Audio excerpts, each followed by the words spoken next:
Hi there. Today I've got a couple of G-Shocks to review for you. These are from my own personal collection.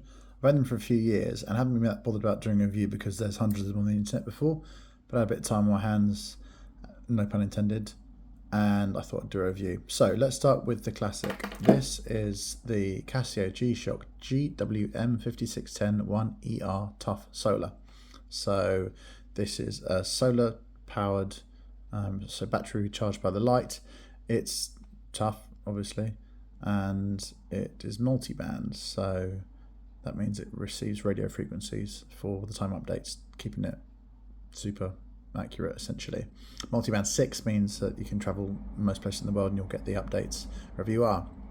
So yeah, GW stands for G-Shock wave receptor, which is the radio sync, and the M stands for multiband. 5610, well, it's from the 5600 series of G, which is kind of the classic square G-Shock that you're probably used to. This is just an updated version of it, really.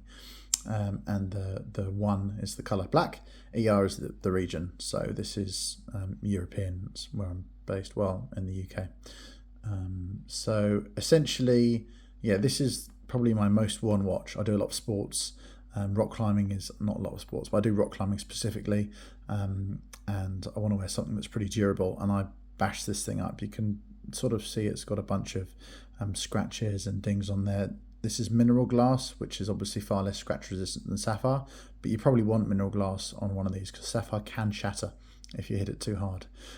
So yeah, like I say, probably my most worn watch. Some of the specs on this, the module is the 3159, I believe, which is the inside, the kind of movement essentially. It's got a bunch of features. I'm not going to go into a deep dive, but it's got your usual kind of world time feature there, the alarms, multiple alarms, stopwatch, and I forget what that is, to be honest, but yeah, I don't really use any of these features. Well, the world time a little bit when I'm traveling, but for the most part, I just use it to tell the time. It does have a backlight. The backlight's not amazing on this one, actually, which is something that I'll compare it to the other watch in a second. But yeah, it's not great. It only goes on for a couple of seconds, which isn't ideal. It's got the feature where you tilt your wrist in the dark and it automatically lights up, but you can't increase the interval for which it does that for any more than 1 or 2 seconds. That it goes on for, but nonetheless, it's a good watch. This is the negative display, that's to say light numbers on a dark background, so it is much harder to read than the positive display on this, especially in sort of bright daylight, etc. So I think I would prefer this with a positive display, which you can actually get, but I wanted a stealthy military look kind of thing when I bought it, but I regret that a little bit now, to be honest.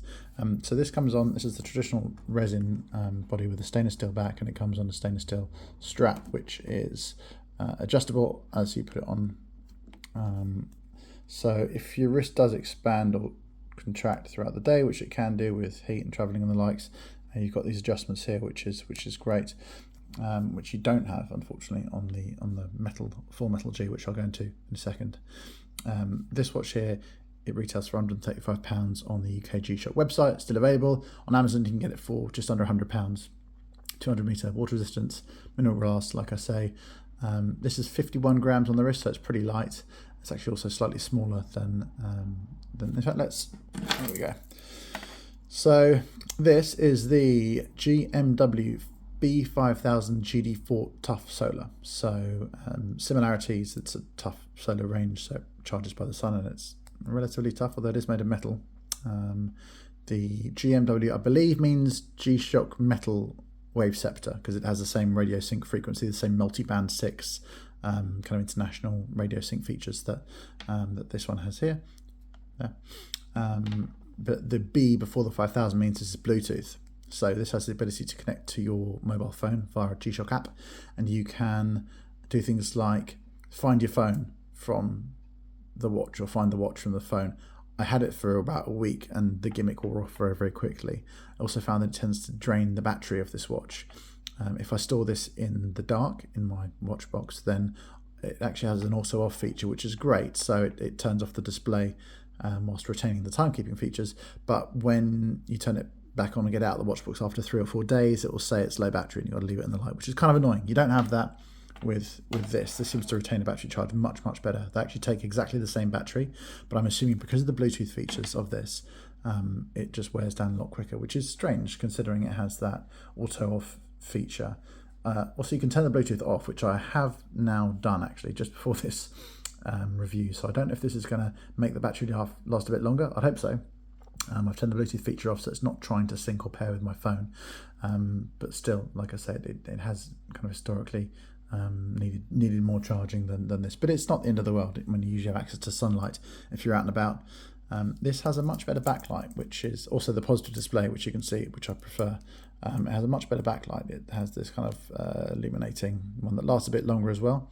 Also has the ability, or the feature I should say, like with the resin one, where in the dark you tilt your wrist up and it automatically, it won't do it now because it's light in here, you tilt it up and it automatically lights up the display, which is quite handy if you're camping or whatever. This gets a lot less wear because it's this ion plated rose gold. I should add there's actually a yellow gold version of this as well. So there's the full metal G's. Well, there's a bunch now. There's some titanium ones that you can spend a lot of money on, but this is the rose gold version. There's a regular steel version and there's a yellow gold version. This rose gold has been ion plated, which doesn't last very long according to the internet, and I can kind of confirm I wore this rock climbing once and immediately scratched off some of the plating. Now, it's a G-Shock, it's not a dress watch, it's designed to be worn, but the fact that this is plated means that I'm pretty sure it would look absolutely terrible if I wore it rock climbing regularly. I think it would all scratch off. If I had the stainless steel version, the unplated one, it would be fine because I don't think that would look too bad. It would just have scratches and wear marks, but this does actually, as you can see, kind of wear off, which is not ideal. So I wear this a lot less. It's a fun watch. I wear it to the beach, etc., but it's not really what I use a G-Shock for. You know, I'd happily wear this. I'd only really wear this places I'd wear things like my Tudor, which is to say places I wouldn't want it to get banged up. So if I was doing gardening or painting or something, I wouldn't really want to be doing it with this, just because I might be a bit precious, but these retail at £500. This is actually discontinued now. So it was a special edition, I believe. It's no longer on the G-Shock UK Casio website. So I don't really want to mess it up. It just means it gets a lot less use, but it's kind of fun. It's got that sort of summer vibe. If you like gold watches, then great. If you don't, you're probably going to hate it. Ideally, I think probably what I'd like is the stainless steel version of this, because I'd consider wearing it a bit more. Although, again, I suspect if I was going to really beat it up, I'd probably prefer to have this. This has had a lot more use, probably 10 times the amount of use as this has, and yeah, it's scratched up, but that's what it's designed to do. So yeah, that's pretty much it. Feature wise, they're largely both the same. 200 meter water resistance, mineral glass, same battery. Obviously this has got the positive display, this has got the negative. You can see the legibility difference here. Again, this has got the better backlight. I guess maybe this watch here with this module but without the Bluetooth, so a positive version of this watch with a better backlight is probably what I'd like, and I suspect it likely exists, but I'm not going to go and buy another G-Shock 2, is already too many. That's pretty much it. I like them a lot. Like I say, the only one of the downsides of this is that yes, it's got micro adjust on the clasp, so you can adjust this on the fly if you've got a pin, I suppose, but really you're kind of stuck with it as is. They're different watches, they have different purposes, different price points. Yeah, I like them both, but yeah, this is the one that gets the most use. I think that's pretty much it. Any questions, drop them in the comments. Like I said, it's not an in-depth review of the module and features. Plenty of other people have a lot more experience and knowledge with G-Shocks than I do, so go check those out. But yeah, bit of fun. I think everyone should probably have a G-Shock in their watch box if you live that kind of lifestyle, sports, etc., which I do. So yeah, definitely my most worn watch at the moment. I find myself just reaching for it. It's always on. It's always got the right time.